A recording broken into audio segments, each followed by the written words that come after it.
자, 이제 영을 위한 하나님의 말씀, 베드로전서 3장 1절에서 7절입니다. 베드로전서 3장 1절에서 7절. 신약성경 380쪽. 신약성경 380쪽. 미리 오셔가지고 성경을 딱 보시면은 나오니까, 줍어보면 나와 있으니까 딱 찾아 놓으시면은 좋습니다. 찾아서 제가 한 절, 여러분이 한 절 이렇게 교독하도록 하겠습니다. 베드로전서 3장 1절에서 7절. 자, 찾으셨죠? 네. 제가 1절 읽습니다.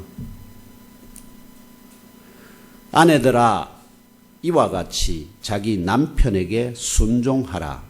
이는 혹 말씀을 순종하지 않는 자라도 말로 말미암지 않고 그 아내의 행실로 말미암아 구원을 받게 하려 함이니, 너희의 두려워하며 정결한 행실을 부리라.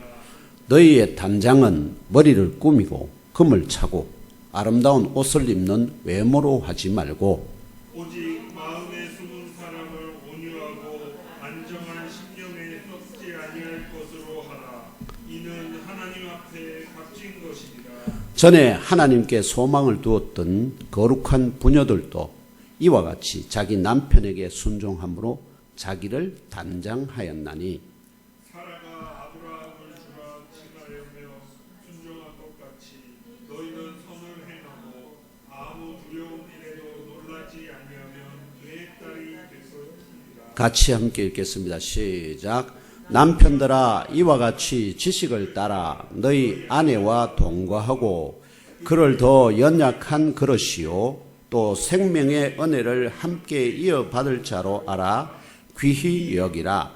이는 너희 기도가 막히지 아니하게 하려 함이라. 아멘. 오늘 이 본문의 말씀을 가지고 아내들아, 남편들아, 이런 제목으로 하나님의 말씀을 상고하겠습니다. 오늘은 2022년 새해 둘째 주일이고 또 주현우 제1주 기념주일입니다.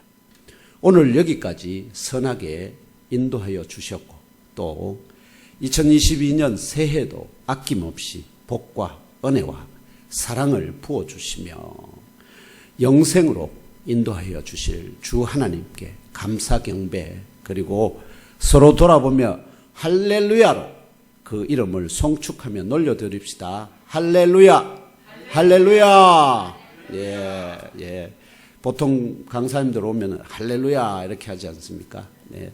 하나님 앞에 우리의 송축하는 겁니다. 할렐루야 뜻이 뭐죠?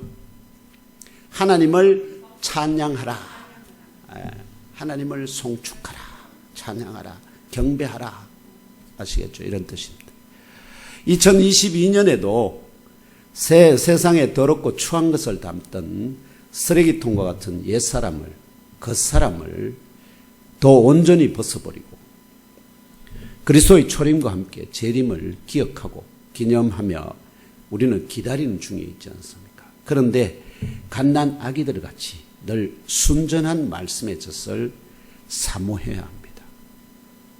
그리고 주께 합당하게 행하여서 범사에 하나님을 기쁘시게 해야 합니다. 또 모든 선한 일에 합당한 열매를 맺도록 강구해야 됩니다. 강구해야 됩니다. 그리고 하나님을 아는 것에 자라가야만 합니다. 자라지 않으면은 어떻게 될까요? 나이는 들었는데 생각은 또는 영적인 지식은 어린아이. 이런 걸 우리는 세상에서는 장애인이라고 부릅니다. 장애인. 나이에 맞게 30이면 30의 나이에 맞게 키도 크고 생각도 잘하고 다 해야 되는데 그러지 못했을 때 장애하라 이렇게 부릅니다. 그래서 자라가야만 합니다. 그리고 하나님의 그 자란 가운데 뭐가 담길 수 있느냐면 하나님의 말씀이 담겨집니다. 그 말씀과 함께 성령이 역사에서 그 말씀을 깨닫게 해주시는 것이고, 그래서 이 성령이 내주하시는 거룩한 성전으로 또 황금 그릇으로 그런 새 사람으로 또 속 사람이 다시 태어나고 장성하기를 소망해야 합니다. 이것이 주 하나님의 뜻대로 여러분들이 이것을 위해서 여러분들이 부름을 받았고, 그런 사람이 뭘 취할 수 있을까요? 사람을 취하는 자가 되는 겁니다. 그런 자를 하나님이 높여서, 아시죠? 시몬 같은 하나의 고기 남는 어부를 사람을 낚는 지금 최고의 슈퍼스타입니다. 베드로는, 시몬 베드로는 슈퍼스타입니다. 그런 자로 여러분을 바꿔주려고 부르신 것을 믿으시기를. 세상 사람들은 그렇게 생각합니다. 교회 가면 뭐 얽매이고, 그렇게 아닙니다. 더 자유해지고, 뭐죠? 미래가 있습니다. 꿈이 있습니다. 비전이 있습니다. 근데 그렇게 되느냐? 내가 거기에 그 부르심에 철저하게 순종하느냐에 달려있다 하는 것입니다. 오늘 본문에서 주 하나님께서는 이 베드로의 서신을 통하여서 각 가정에 거듭나고 또 이런 장성하게 되기를 원하는 그리스도인 아내들과 남편들이 힘써 따르며 이루어가야 할 행동 규례와 법도를 명령합니다.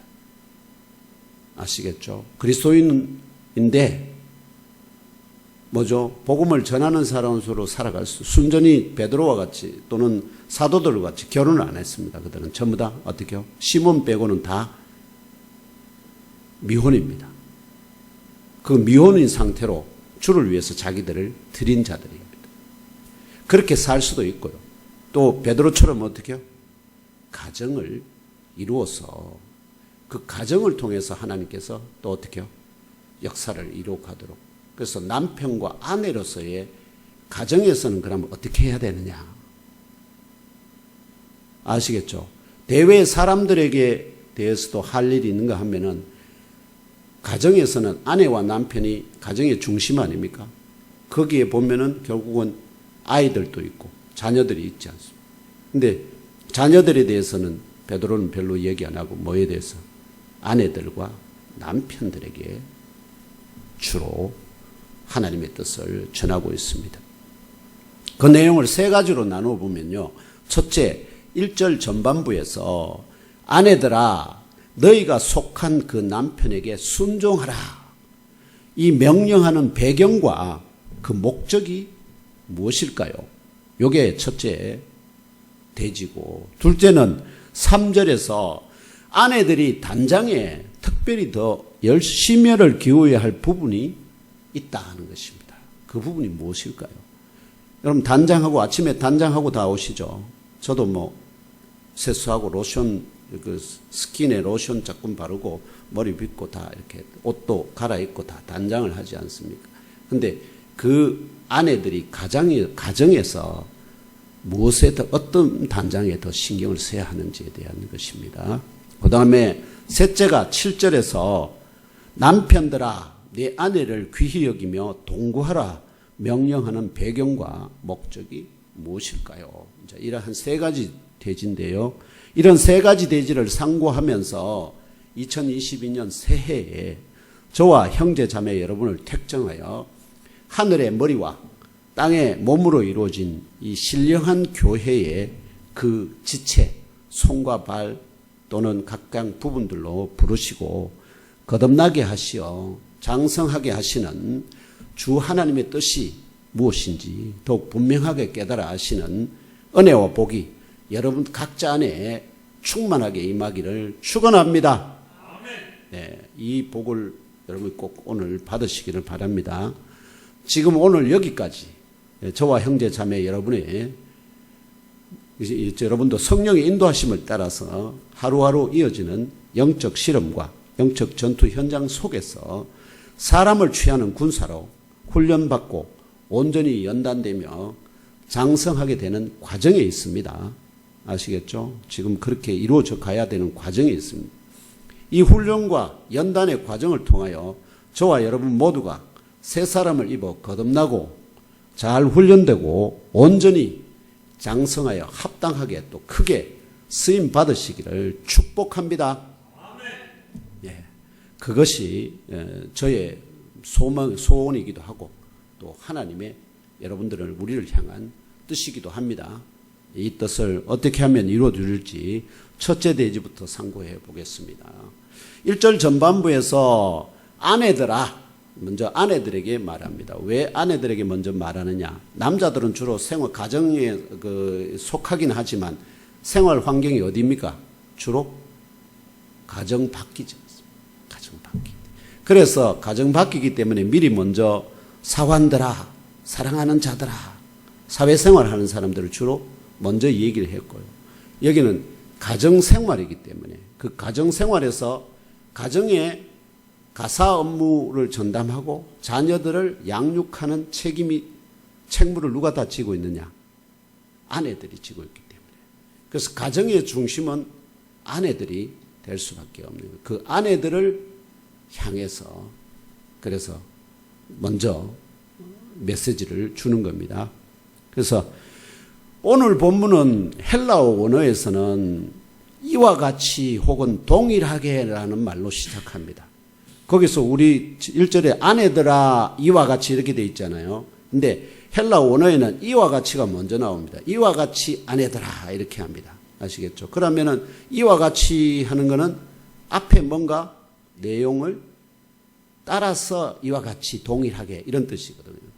근데 그래서 바로 앞에 2장 18절로 25절에서와 같이라는 의미입니다. 지난주에 그 내용들을 제가 다뤘지 않습니까? 그 다룬 내용들 가운데 2장 18절에서 25절에서 1세기 로마 식민 지배와 같은 상황에서 아시죠? 로마 식민 지배에 있는 상황 아닙니까? 그럼 주인 집에 거주하며 섬기는 종이나 하인으로 살아가는 자들이 있습니다. 그런데 그런 자들 중에 택하심과 부르심을 따라 물과 성령으로 거듭나고 장성한 그리스도인이 되었다면 아시죠? 그런 물과 성령으로 거듭난 사람이 되었다면 결국은 그럼 그리스도인으로 지금 거듭났지 않습니까? 그 그리스도인으로 거듭난 자들이 어떻게 살으라고 얘기하느냐면 주 하나님을 섬기는 하나님의 종과 같이 두려움과 순종함으로 그 주인의 성품에 관계없이 주인과 그 가족들 그리고 동료 종들을 섬기라 하는 것입니다. 아시겠죠? 그렇게 섬기라는 거예요. 주인 첫 번째가 가장 중요한 주인이 있고요. 그 다음에 주인의 가족들, 그 다음에 동료 종들 이렇게 되죠. 그 집을 이제 그들 가운데 하나님이 어떤 자를 택해서 취할지를 모르지만 그들 모두에게 대해 향해서 어떻게요? 온전함으로 섬기라 하는 것입니다. 그러니까 그래서 그 집을 유대인들의 그것 생에는 어떻게 하든지 뭘 하냐면은 이 자리를 팍 타고 나가서 내가 어떻게요? 뭐 하고 싶어 할까요? 자유인이 되고 싶어 하는 거예요. 자유인이. 그래서 도망가든지 탈출하든지 이런 일이 많았거든요. 근데 그렇게 하지 말라는 겁니다. 뭐 하라고요? 정말 그들이 그 주인이 감동을 받아서 자유하게 풀어준다든지 할 때까지 뭐 하라는 거죠. 순종하라는 거예요. 순종하라는 거예요. 그런데 주 하나님께서는 그런 성숙한 믿음과 의로운 성품의 그리스도인으로 거듭나도 아시죠? 그렇게 거듭나면은 우리는 뭔가 천지개벽하는 변화를 기대하지 않습니까? 하나님이 나를 이렇게 들어서 뭔가 큰일에 서시려고 나를 바꾸신 것 같은데 그런데 아무런 다른 변화가 없어요. 근데 이게 하나님의 거기에 심오한 뜻이 있습니다. 왜냐하면은 이렇게 성숙한 믿음과 의로운 성품의 그리스도인으로 거듭나도 종이나 하인으로 살 수도 있고요. 아시죠? 종이나 하인으로 살 수도 있다는 겁니다. 그리고 왜냐니까 모든 것을 버려두고 오직 주 예수 그리스도만을 따르는 제자로 살아가도록 부름을 받을 수도 있지만, 여러분 어느 게 더 멋져 보입니까? 예수님만 따라가는 게 멋져 보이죠. 그런데 예수님만 따라가던 사람들이 다 끝이 어떻게 되는지 아시죠? 모두 다 순교합니다. 모두 다 순교한다고요. 그 길이 영광으로만 덮인 게 아닙니다. 그들은 개고생합니다. 바울 아시죠? 얼마나 많은 고통을 당했는지 그 사도행전에 일일이 다 나오지 않습니까? 그런 자들은 어떻게요? 하나님이 특별히 택해서 그렇게 하는. 보통은 대부분 다 어떻게요? 가정 생활을 그대로 유지하게, 현재의 상태를 유지하게 한다. 그러니까 나를 주님께서 부르셔서 막 예수제에 믿고 그 다음에 목사가 되게 했으니 막 내가 무슨 이걸 지나친 오바 센스를 하지 마라 하는 것입니다. 저 역시도 마찬가지. 거듭나게 하시고 이름까지 바꿔줬으면 여전히 한 남자의, 한 가정의 아내의 남편으로서 또 아버지로서 또 이렇게 이제는 목사까지 되어서 여러분들을 섬기는 자리에 서 있지 않습니다. 그렇게 주님이 이끄시는 대로 따라가는 것입니다. 이게 정상이고요.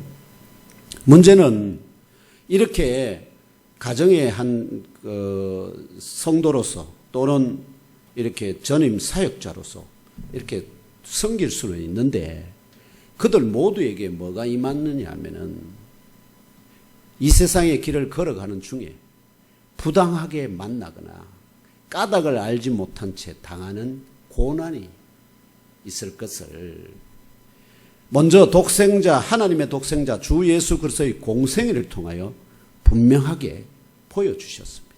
아시겠죠? 하나님의 아들조차도 어떻게요? 이 땅에 사는 동안에는 고난을 당하듯이 우리도 역시 내가 자유인이 되었든 종이 되었든 또 사역자가 되었든 성도가 되었든 모든 그리스도인들에게는 뭐가 그런 까닭 없이 당하는 고난과 환난이 다가온다는 것입니다. 이제 그럴 때 뭐가 드러날까요? 이 사람이 진정으로 하나님을 섬기는 자인지 따르는 자인지 또 장성한 자인지 또 부족한 자인지 전부 다 이게 시험하는 겁니다. 시험. 그래서 어떻게 해요? 그 시험을 통해서 내가 이게 부족하구나. 그럼 또다시 어떻게 해야 될까요? 자기를 하나님 앞에 올바로 세우기 위한 회개와 돌이킴의 그런 역사가 일어나야 돼요. 이런 걸 끊임없이 반복하는 겁니다. 그러니까 그 신앙생활이 그냥 쫙 이렇게 라인으로 올라가는 게 아니라 땅에서 하늘로 올라가는 게 어떻게 된다는 거죠? 굴곡이 있으면서 조금씩 올라가는 겁니다. 아시겠죠? 그래서 때로는 정말 하나님하고 막 다이다이 하는 것 같은데 어떤 때는 완전히 하나님에게서 멀어진 듯한 이런 느낌 아시죠? 그런 과정을 통해서 조금씩 주님하고 더 가까워진다. 보통이 그렇다는 거죠. 근데 사도 바울 같은 경우는 어떻게 해요? 하나님과 완전히 반대로 가다가 붙잡힌 다음에는 그 다음에 어떻게 해요? 그냥 일직선으로 가는 사람도 있습니다. 성격입니다. 아시죠? 그렇기 때문에 나는 왜 그렇게 되지 않나 이걸로 스트레스 받지 마시기를 바랍니다. 각자가 다 다릅니다. 2장 21절에 그래서 그리스도도 너희를 21절 후반이죠. 그리스도도 너희를 위하여 고난을 받으사 너희에게 본을 끼쳐 그 자취를 따라오게 하려 하셨느니라 정언하지 않습니까? 여기 전지전능하신 주 하나님의 독생자 그리스도께서 먼저 우리를 위하여 아시죠? 우리를 위한다는 말은 우리를 취하기 위하여 즉 베드로와 그의 동역자 아시겠죠? 제자들을 취하기 위하여 고난을 받으셨다 하는 것입니다. 또 그들을 통해서 얻은 자들을 위해서 또 고난을 받으심으로 그 본을 보여주셨다 하는 것입니다.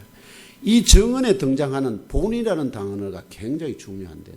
여러분들, 이 본이라는 단어의 헬라어 단어는 휘포그람모스라는 단어인데요. 휘포그람모스가 어떤 단어냐면은 이 의미는 트레이싱판입니다. 트레이싱판이 어떤 것이냐면은 1세기 당시에 아이들에게 알파벳이나 숫자를 가르치려 하면은 그걸 미리 판에 그 홈이 파져 있어요. 글자의 모양이나 숫자가. 그럼 아이들은 어떻게 하죠? 그걸 따라서 그리는 거예요. 1, 2 이런 식으로 아시죠? 요걸 뭐라 그러냐? 휘포그람모스란다. 그래서 이 숫자가 각인된 판을 이용하여 숫자나 알파벳 글자나 알파벳을 숫자를 가르쳤는데 이때 중요한 것이만 이 판에 각인된 줄을 정확하게 그대로 따라 그리며 익히는 것입니다. 이걸 게을리하면은 나중에 뭐가 될까요? 아이들이 이걸 싫어해서 안 하면은 뭐가 될까요? 그렇죠. 문맹이 되는 겁니다. 읽고 쓰는 걸 계산을 못하게 돼요.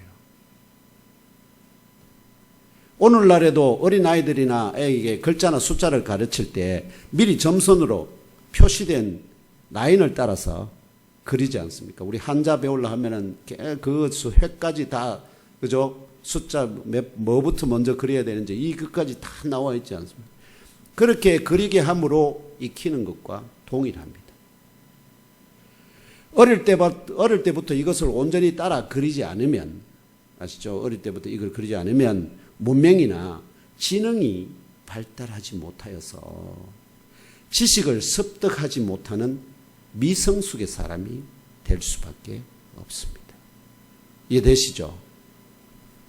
이처럼 그리스도께서 부당하게 고난을 받아도 참고 인내하는 히포그람모스, 곧 그분의 자녀로 거듭난 그리스도인들이 그 자취를 따라가며 배우는 본이 되신 것입니다.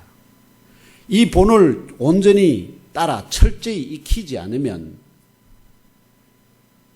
영적 지능입니다. 영적 지능이 낮아서, 아시죠? 영적 지능이 개발되지 못한다는 거예요. 영적 지능이 낮아서 그런 과정을 통하여 깨달아 알게 하시는 하나님의 뜻과 의도 또는 이 하나님의 말씀을 상고할 적에 영적 지능이 부족하니까 어떻게 될까요? 그 말의 의미를 제대로 깨달아 알지 못한다는 겁니다. 그래서 하나님 뜻과 의도를 깨닫지 못하는 곧 영적 전응아로 미성숙가로 남게 되어서 지식을 습득하지 못하기 때문에 망하게 됩니다. 이 백성이 지식이 없어 망하도다 하는 말이 영적 지능이 낮아서 하나님의 말씀의 그 참 의미를 깨달아 알지 못한다 하는 것입니다. 이게 영적 미수가 내지는 영적 전응합니다. 그렇기 때문에 예수 그리스도께서 그 보여주신 본을 정확하게 따라가는 것이 무엇보다도 중요하다 하는 것입니다. 그래서 이거는 옛날 이야기니까, 옛날 그 시대 이야기니까 그렇고 지금은 그런 시대하고 다르니까 우리는 자유 시대 아니냐. 천만에요. 영적인 환경은 전혀 안 바뀌었습니다. 똑같습니다. 주님 오실 때까지는 과거나 현재나 미래나 똑같습니다. 전혀 바뀌지 않습니다. 더 험악해질 수 있습니다. 사도들이 증언하듯이 그리스도께서는 죄를 범하지 아니하시고 그의 입안에 거짓조차도 발견되지 않으시고, 아시죠? 그 입에는 거짓이 없습니다. 우리는 가끔씩 화이트 라이어라도 자녀들에게 좀 그걸 주기 위해서 그죠? 이렇게 거짓말. 그러나 주님은 그런 것도 안 하신다 이 말이야. 거짓이라는 그 자체가 없다는 거죠. 욕을 당하신 그분은 맞대어 욕하지 아니하시고, 고난 당하신 그분은 자기를 고난하는 자에게 위협하지 않습니다. 너 나중에 두고 보자 이렇게 하지 않는다는 것입니다. 그리고 오히려 어떻게 하죠? 공의로 심판하시는 하나님에게 이 모든 심판을 위임해 버리신다.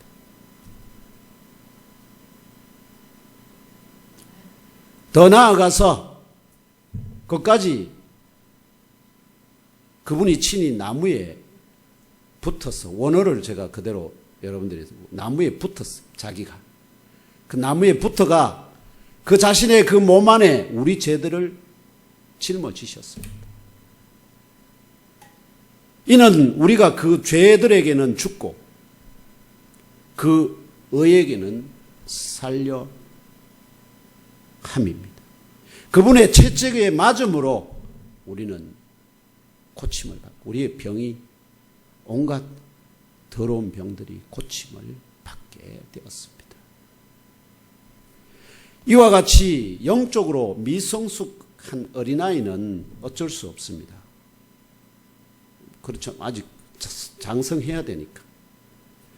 갓 새로 맡겨놓은 주님을 만난 그리스도인에게 아주 성숙한 모습을 기대하면 안 됩니다. 그렇죠? 때가 다 필요한 것입니다. 거듭나고 장성한 그리스도인 종이나 하인이라면 아무런 허물이나 잘못이 없음에도 애매하게 또 부당하게 고난을 받아도 악을 악으로 욕을 욕으로 갚으며 선제적으로 고소나 고발로 맞대응하지 말고 모든 것을 보시고 아시고 감찰하시는 전지전능하신 주 하나님을 의뢰함으로 슬픔을 참고 인내하라고 명령하십니다. 이를 위하여 모든 그리스도인들이 부르심을 받았습니다. 믿습니까? 고난을 그러면 고발을 당하면 어떻게 합니까? 있는 대로 자기가 아는 대로 진실대로 또 자기를 돌이켜 봐야 됩니다. 내가 과연 그런 고발당할 만한 일을 했나? 그런 것이 정말 조금이라도 발견된다면 맞다, 내가 잘못했다 하는 것이 옳습니다. 그런 것이 없다면 없다고 당당하게 말하면 됩니다. 그런 담대함이 자유함이 여러분들을 위해 임하기를 주님의 이름으로 축원합니다. 그러면 세상이 감당 못합니다. 그런 사람은 세상이 감당 못합니다. 그렇다면 이러한 인내와 순종함이 무엇을 위한 것입니까? 왜 그렇게 우리는 그리스도인들은 그렇게 살아야 되냐고, 왜 그렇게 행동해야 되냐고, 우리가 바보 멍충입니까? 이렇게 당장 우리 젊은이들이 주님 앞에 하나님 앞에 그거 할 수 있는 거 아닙니까? 소원수리 할 수 있죠. 자, 그랬을 때 바로 하나님께서 주시는 응답이 이 그리스도를 따르는 성도들의 이러한 인내와 순종함을 통하여서 주 예수 그리스도께서 사도들과 제자들 그리고 지금의 우리들을 취하신 것처럼 그 때문에 그분이 그렇게 하심으로 하나님이 우리를 취해서 당신의 것으로 삼으셨거든요. 그렇다면 우리의 행위를 통해서 또 어떻게 해요? 하나님은 또 다른 자들을 나와 관계된 지금 나를 고발하고 고소하고 잡아먹을 듯이 달려드는 그 사람을 어떻게 하라고요? 그 자를 취하겠다는 거예요. 네가 인내하면, 견디면, 참으면 내가 그 자를, 그래서 어떻게 해요? 그가 뭔가를 알게 되면 나중에 뭐라 하겠습니까? 잡아먹으려고 했던 그것이 얼마나 큰 죄고 허물인지를 깨닫고 어떻게 할까요? 미안하다. 그렇게 만드시겠다는 거 아니에요. 그렇게 만드시겠다는 거예요. 그들은 양과 같이 길을 잃은 자들입니다. 그 길을 잃은 택정한 그 주인과 가족들 그리고 동료 종들을 그 영혼의 목자요 감독 대신 주 하나님 곁으로 돌아오게 곧 그 소유로 취하기 있도록 너는 뭐 하라는 겁니까? 인내하라. 참으라.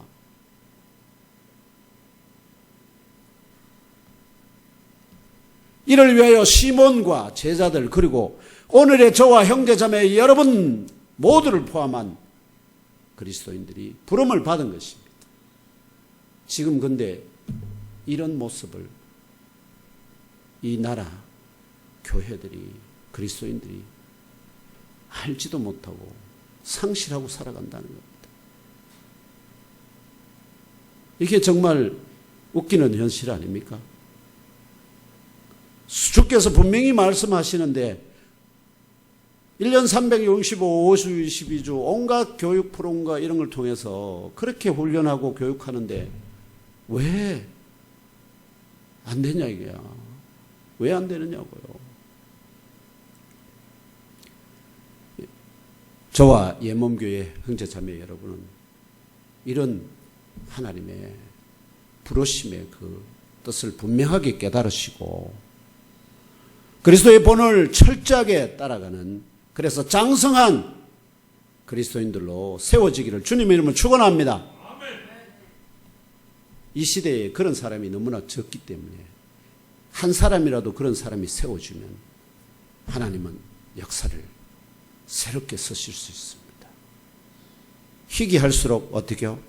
한 사람의 가치가 높아지는 겁니다. 한 사람이. 바울 한 사람, 그 한 사람을 통해서 주님은 이방 세계를 완전히 바꾸셨습니다. 거듭나고 장성한 그리스도인 아내들이 자신이 속한 그 남편에게 순종해야 하는 목적은 그리스도께서 미리 보여주신 그 본을 따름으로 그 남편으로 그 영혼의 목자요 감독 대신 주 하나님 곁으로 돌아오게 하고자 함입니다. 아시겠죠? 사도 베드로는 1절 후반과 2절에서 아내들이 자신이 속한 그 남편에게 순종하는 것이 어떠한 결과를 초래하는지 증언합니다. 만약 어떤 남편들이 그 말씀 곧 그리스도에게 불순종한다 하더라도 그 장성한 그리스도인 아내들의 그 청결한 행실을 그 남편들이 두려움 안에서 목도하기 때문에 말 없이도 그 아내들의 행실을 통하여서 그들을 얻어지게 취할 수 있다는 것입니다.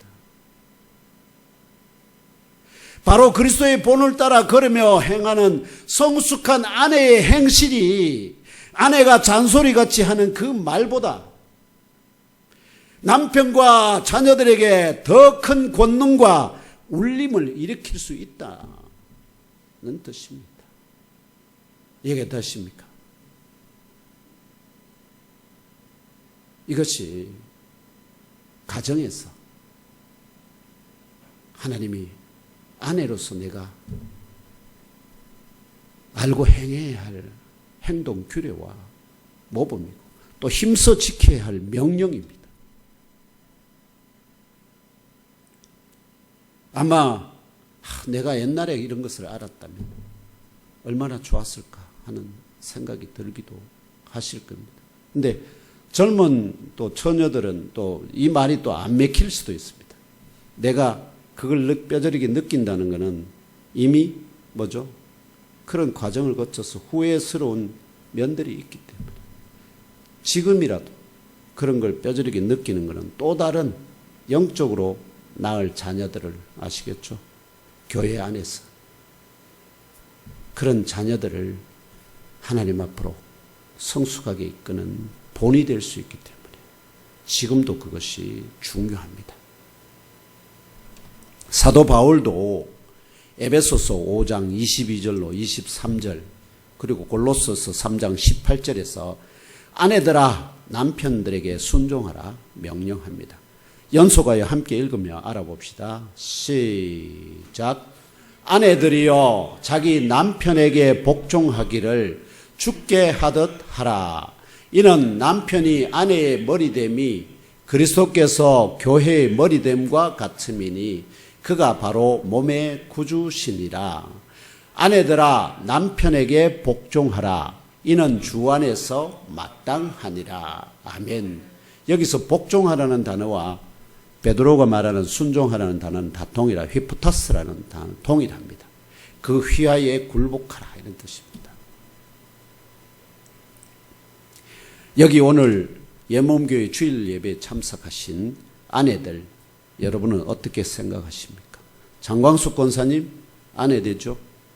조혜옥 집사님 아내 되시죠? 오영숙 권사님 아내 되시죠? 그리스도의 본을 따르는 것이 너무 어렵다고 느껴지지 않나요? 혜옥 집사님 어떻습니까? 그렇게 어렵게 느껴지신다면 택정함을 받고 영적으로 거듭났지만 아직까지 그리스도의 본을 따라 온전히 아시겠죠? 온전히 배워주고 익히지 않았기 때문에 그 길을 걸어가 본 한 번이라도 경험이 있어야 됩니다. 그러면 주님께서 어떤 역사를 일으키는지를 깨닫게 되잖아요. 그러면 뭐가 생길까요? 영적 지능이 개발된단 말이에요. 아, 주께서 어떻게 하시는지 알겠다. 이치를 깨닫게 돼요. 이게 영적 지능이에요. 이 영적 지능이 부족하기 때문에 장성하지 못한 것임을 깨달아 아시기 바랍니다. 그런 아내분들이 계시다면 오늘 당장부터라도 가정에서 또 이 교회에서 그리스도의 본을 따라 부지런히 배우고 익히심으로 영적 지능을 개발하도록 순전한 말씀의 젖을 사모하시기를 권면합니다. 새벽에 혹은 하루의 시작을 주님과 함께 하는지, 저녁을 마칠 때 주님과 함께 잠드는지, 그 과정에서 하나님의 말씀을 한 번이라도 상고하는지, 그런 훈련이 필요합니다. 그렇게 열심히 그 본을 따라 배우고 익히지 아니하면 하나님의 뜻과 의도를 깨달아 하는 영적 지능이 부재하게 되어서 영적으로 무지하게 됩니다. 영적으로 무지하게 됩니다. 영적 무지는 영적 교만으로 이어졌어요. 결국은 패망하게 된다는 이 두려운 사실을 기억해야만 합니다. 이건 선택이 아닙니다. 반드시 따라야 하는 본이라는 것을 명심하시기를 주님의 이름으로 축원합니다. 그렇다면 둘째 3, 4절에서 아내들이 단장에 특별히 더 심혈을 기울여야 할 부분은 무엇일까요? 오늘 본문 3절이 증언하듯이 21세기 오늘처럼 오늘 이 시대도 단장은 여인들, 아내들에게 또 여인들에게 중요하잖아요. 1세기 당시에도 아내들 혹은 여인이라면 자신을 단장하는 것에 더 많이 신경을 썼다는 것을 유추해 볼 수 있습니다. 나름 부유한 가정의 아내들이라면 그들의 단장은 외적으로 머리를 멋지게 꾸미고 아시죠? 또 몸에 금을 몸에 두르고 그 다음에 외부에 입는 옷 그것이 중요한 부분들 아닙니까? 그런데 사도 베드로는 이미 가정을 이루어 살아가는 중에 택하심과 부르심을 따라 물과 성령으로 거듭난 아내들 혹은 여인들은 가정에서 처음에 말했듯이 가사노동과 자녀 양육에 집중하기 때문에 그리스도의 본을 따라 배우고 익혀 영적 지능을 습득하는 길이 아시죠? 영적 지능을 습득하는 길이 외부의 사회 생활에 집중하는 남편들이나 남자들과의 길과는 다른 행동 규례와 법들을 따를 것을 명령하는 겁니다. 남자들은 사회생활을 하면서 사람들에게 부딪히면서 막 이렇게 큰 위협을 느끼면 생명의 위협을, 그러나 가정에서는 아내들이 그런 정도까지가 아니지 않습니까? 그래서 영적으로 거듭나고 그리스도의 본을 따라 장성하기를 소망하는 그리스도인 아내들 혹은 여인들은 첫째는 그 가정에서 그 남편에게 순종하는 것으로, 그것이 첫째라는 것입니다. 그 다음에 둘째는 자신을 단장할 때 옛사람 있죠. 겉사람을 단장하던 것에서 벗어나 새사람 혹은 속사람을 단장하는 것으로 그리스도의 본을 따라 배우고 익혀 영적 지능을 향상시킬 수 있다는 것입니다. 아시겠죠? 여자들의 길은 남자들과 다르다는 것입니다. 가정에서 그리스도의 본을 따르는 것은 첫 번째 뭐라고요? 남편에게, 그 남편이 자기에게 잘해주든 못해주든 못났든 잘났든 돈을 잘 벌어오든 못 벌어오든 뭐 하라는 거죠? 그 남편에게 순종적이 되라는 것입니다. 순종적이 되라는 것. 대들지 말라는 겁니다. 대들지 말라는 것. 물론 자녀들을 보호하기 위해서 싸워야 될 때가 있습니다. 자기의 자존심이 아니라 어떻게요? 아이들의 그 영적인 상해를 입지 않도록. 아이들은 가정에서 아이들은 마치 뭐와 같으냐, 나무에 열린 열매와 같거든요. 근데 이게 지나친 뜨거운 햇빛, 영양분 이런 것들이 공급이 안 되면 이 열매가 상할 수 있습니다. 그렇다면 어머니는 뭐 하느냐? 뜨거운 햇빛이나 이런 걸 막아주는, 때로는 강풍이 불면 막았어야 됩니다. 자기를 희생해서라도 어떻게요? 그 열매를 지키고자 할 때 그 자녀들은 그 엄마의 모습을 보면서 뭘 배울까요? 거기서 지혜를 배웁니다. 아, 우리 엄마는 정말 우리를 위해서라면 뭐 하죠? 자기의 생명이라도 드릴 수 있는 분이다. 그런 뭐가 생기죠? 그러면 어머니에게 권위가 생깁니다. 그분이 하는 말은 금과 옥조가 되는 거예요. 그래서 그런 엄마가 교회 가자 하면 안 따라 나설 자녀가 없습니다. 자기를 위해서 생명을 바친 그런 엄마라는 확신이 있는데 그가 하는 말에 따르지 않을까요? 그게 그리스도인 아내들이 보여야 할 본이라 하는 것입니다. 그걸 통해서 예수님의 어떻게요? 그게 쉽지 않습니다, 물론. 그런데 예수님이 가신 길이 쉬운 길이 아니듯이 그 길도 쉽지는 않습니다. 그러나 반드시 가야 할 길이기도 합니다. 여인들이 옛사람 혹은 겉사람을 단장할 때 신경을 쓴 부분은 외적으로 머리를 멋지게 꾸미고 또 금을 몸에 두르고 외부에 입는 옷이었습니다. 그러나 이제 그리스도의 본을 따르는 거듭난 여인들은 이 옛사람 혹은 겉사람을 단장하는 것보다 특별히 더 신경 써야 할 부분이 거듭난 새사람. 아시죠? 거듭난 이 새사람을, 이 속은 속사람을 단장해야 한다는 것입니다. 이 속사람을 어떻게 보이지도 않는데 어떻게 단장할까요? 어떻게? 거듭난 새사람 혹은 속사람은 그 아내들 혹은 여인들의 마음의 비밀한 그 사람으로 표현됩니다. 두 사람이 있는, 겉으로 보이는 아내의 한 사람이 있고 그 거듭난 그 속사람이 한 사람이 있습니다. 자, 그러면 뭐에 치중할 거냐? 단장을, 겉사람을 치중할 거냐? 아니면 그 거듭난 그 사람, 속사람을, 그걸 신비한 비밀한 사람이라 이렇게 표현하고 있습니다. 정말 비밀한 사람입니다.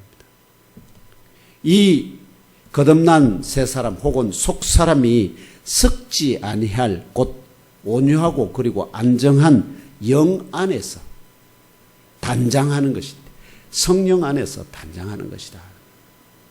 이것이 하나님 앞에서 아주 값진 것이라고 증언합니다. 영 안에서, 성령 안에서 단장하는 것인데요. 그러면서 사도 베드로는 5절 6절에서 구약 성경에 등장하는 믿음의 조상 아브라함의 아내 사라를 예로 제시합니다. 사라가 그런 아내의 거듭난 아내, 성숙한 아내의 본이다 하는 것입니다.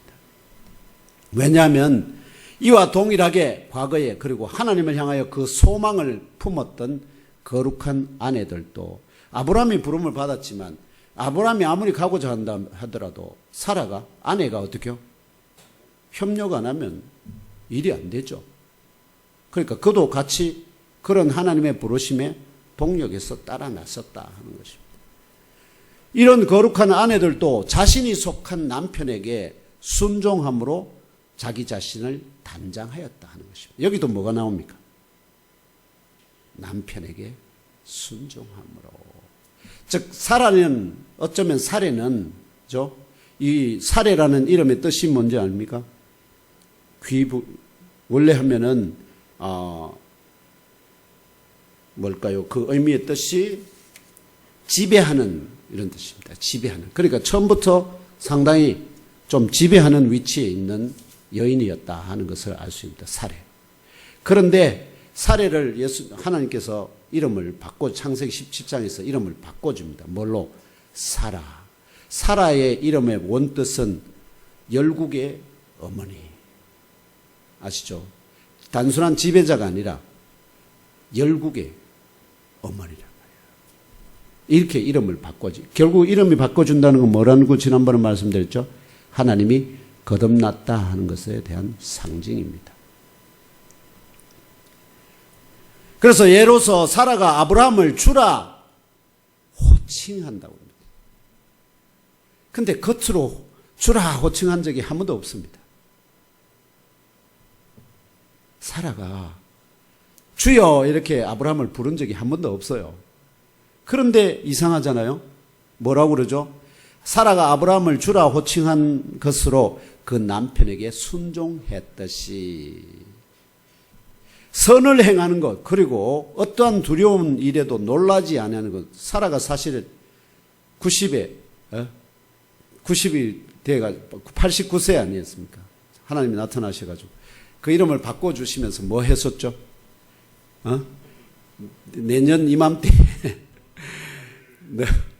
너와 아브라함에게 하나님이 그 이야기하니까 장막 뒤에서 숨어 있다가 뭐 했죠? 듣고는 킥킥거렸지 않습니까? 속으로 근데 무슨 생각을 했게요? 거기입니다. 거기에서 주라고. 한번 읽겠습니다. 여기 창세기 18장 12절입니다. 하나님 함께 읽겠습니다. 시작. 사라가 속으로 웃고 이르되 내가 노쇠하였고 내 주인도 늙었으니 내게 무슨 즐거움이 있으리요. 여기 주인 나오잖아요. 이 주인이라는 단어의 히브리어 말이 아돈입니다. 아돈. 아돈이 뭐냐? 이게 여기서부터 아도나이, 나의 하나님 이런 뜻이 나옵니다. 근데 헬라어로는 이걸 70인경에서 큐리오스 주로 딱 번역을 해놨습니다. 그러니까 이 베드로는 70인역을 보거든요. 그러니까 주로. 그러니까 뭐로 했다는 겁니까? 그 사람이 입으로 말한 게 아니고 속 사람이 주인이라 했다는 것입니다. 아시겠죠? 그게 더 중요하다는 거예요. 그게 더 중요하다. 겉으로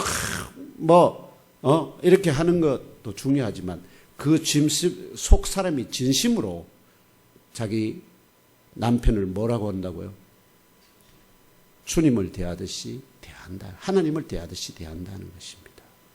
그래서 자기 그거에 뜻에 안 맞아도 어떻게 한다는 거죠? 남편이 회사에서 막 자는데 막 10명씩 그 사람들, 회사 친구들 데려와 갖고는 막 술 퍼먹이고 이러면은 아내들 사실 피곤하죠? 안 좋죠? 그런데도 불구하고 뭐 하라는 겁니까? 그 남편을 위해서 순종하는 것이 아니죠. 뭐죠? 여러분 자신이 정말로 성숙함을 보여주는, 그래서 거기에 참여한 모든 사람들이 정말 장가가 잘 갔다고 얘기하도록 그렇게 뭐 하라는 거죠? 섬겨주라, 순종하라는 것입니다. 이렇게 마음의 비밀한 세 사람 아닙니까? 왜냐하면 속으로 생각하는 이야기잖아요. 그래서 요걸 세 사람 혹은 속 사람, 이 사람을 남편에 대한 순종과 선행과 어떠한 두려운 일에도 담대함으로 단장한 아내들이나 여인들이 바로 사라의 딸이 됐어요. 아시죠? 사라를 그대로 벤치마킹한 여인들. 그래서 그들은 뭐가 될 수 있습니까? 사라가 뭐가 됐습니까? 열국의 어머니가 되듯이, 아시겠죠? 세상을 지배할 자들의 어머니가 될 수 있다. 거기에서 인물이 나오는 겁니다. 그런 사람 밑에, 그런 어머니 밑에 인물이 나온다 하는 것입니다. 이것이 바로 오늘 예멈교회 자매님들을 향하여 더 신경 써서 단장해야 될 부분이다 말씀하시는 주 하나님의 뜻임을 깨달아 아시고, 남편에게 순종하고 가족들과 이웃에 대해서 선을 행하심과 그리스도의 본을 따라가는 과정에서 만나는 어떠한 두려운 일에도 놀라지 아니하고, 어떻게 먹고 살까? 아이고, 성도들도 없는데 월급이나 나옵니까? 이런 생각하지 마시고, 아시죠? 담대함으로 그리스도의 본을 온전히 따르는 거듭나고 장성하고 성숙한 그리스도인들로 세워지시기를 축복합니다. 장광숙 권사님 디스한 거 아닙니다. 마지막 셋째 대지입니다. 7절에서 남편들아. 근데 아내들은 6절까지 6절이나 되잖아요. 근데 남편들아 이럴 때는 한 절밖에 없습니다. 왜냐하니까 가정에서 남자들의 역할이 그만큼 생각보다 적다는 거예요. 어디로? 나머지는 다 사회와의 관계에 있기 때문에. 그래서 짧습니다. 그런데 뭐예요? 내 남편들아 내 아내를 귀히 여기며 동거하라 명령하는 배경과 목적이 무엇일까요? 가정을 넘어 사회생활에 집중하는 남편들이 택하심과 부르심을 입어 물과 성령으로 거듭나고 그리스도의 본을 따라가는 훈련과 연단의 과정에서 그리스도인 남편들이 가정과 아내에 대해 힘써 지켜야 할 행동 규례와 법도가 바로 7절입니다. 거듭난 그리스도인 아내들과 같이 거듭난 남편들도 그리스도의 본을 따르려면 그러니까 사역자가 아니라는 거죠. 그냥 성도로서 그리스도의 본을 따르려면 첫째, 너희 아내로 더 연약한 그릇 같다는 가르침을 따라서 동거하라는. 아내를 연약하니까 어떻게 돼야 되겠죠? 잘 귀하게 부서지지 않게 조심해서 다뤄야 돼요. 거기에 따라서 어떻게 해요? 그걸 귀하게 여기라.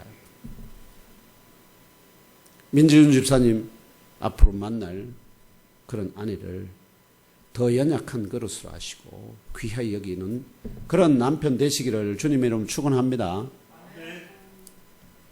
둘째, 너희의 그 기도를 방해하는 것이, 왜냐하면 아내들이 과의 불화가 생기면 기도할 때 어떤 일이 벌어질까요?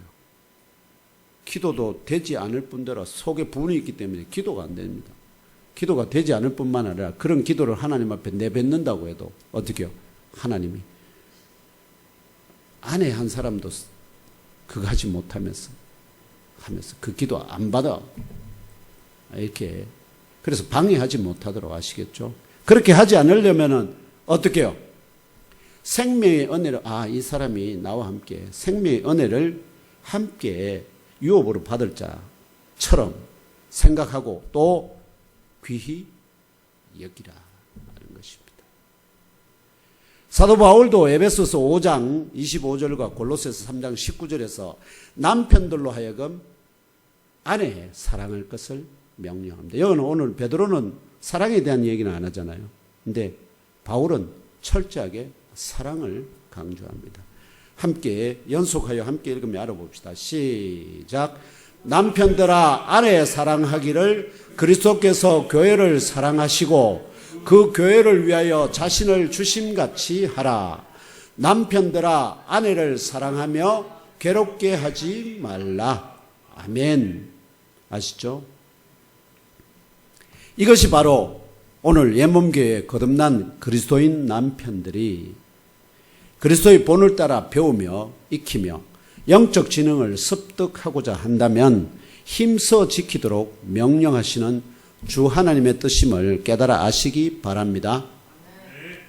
저희 사역자들은 이제 조금 예외적인 케이스입니다. 아시죠? 가정도 있지만 또 사회에서 전임으로 섬기는 자들이 되다 보니까 이제 그런 면에서 조금 이제 부족함이 있을 수 있다 하는 면들. 그래서 그렇게 남편 사역자들이 가정보다 교회에 집중하다 보면요, 뭐가 떼어져? 그 가정이 때로는 깨어지기도 합니다. 그 자녀들이 어긋나기도 하고요. 이제 그런 과정에서 문제가 되는 건 뭐냐니까, 그 남편 된 사역자가 자기가 하는 말, 또 성도들에게 설교하는 그 내용대로 자기가 살지 못하잖아요. 그러면은 자녀들은 뭘 보게 됩니까? 아버지가 하는 말과 아버지가 사는 모습이 달라지면 거기서 뭘 느낄까요? 우리 아버지는 순 말뿐이구나. 근데 그걸 남한테 뭘 말할까요? 뒷담화라도 하면서 뭐 할 수면 풀어내면은 그래도 속에 안 남는데 그걸 계속해서 보면서 자라면 어떻게 될까요? 아버지가 완전히 뭐로 보일까요? 이중인격자 내지는 저게 저러면서 예수 믿는다고 막 그냥 이제 이런 그게 뭐를 그들에게 악한 것이 역사하는 틈이 되거든. 그래서 아예 교회를 떠나버리기도 됩니다. 그래서 사역자는 정말로 중요해요. 조심해야 됩니다. 자기가 하는 말에 그대로 자기가 본을 보이지 않으면 모든 자녀들이나 식구들에게 엄청난 상처를 주게 된다 하는 것을 깨달아야 한다는 거죠. 사역자들에게 주는 하나의 팁입니다. 그래서 그리스도인 남편들이여, 그 무엇보다 그리스도께서 교회를 사랑하시고 그 교회를 위하여 자신을 내어주심같이 첫째 아내를 사랑하고, 첫째가 아내를 사랑하는 겁니다. 둘째, 자기 아내로 더 연약한 그릇 같다는 가르침을 따라 동거하고, 셋째, 너희를 향한 하나님을 향한 너희의 기도가 막히지 않도록 생명의 은혜와 유업을 함께 받을 자처럼 그 아내를 또 귀하게 여기라는 이 세 가지 명령 꼭 성취하시기를 주님의 이름으로 축원합니다. 저와 형제 여러분 모두가 그리스도의 본을 온전히 따르는 거듭나고 장성하고 성숙한 그리스도인들로 세워지시고 크게 쓰임 받으시기를 주 예수 그리스도 이름으로 축원합니다.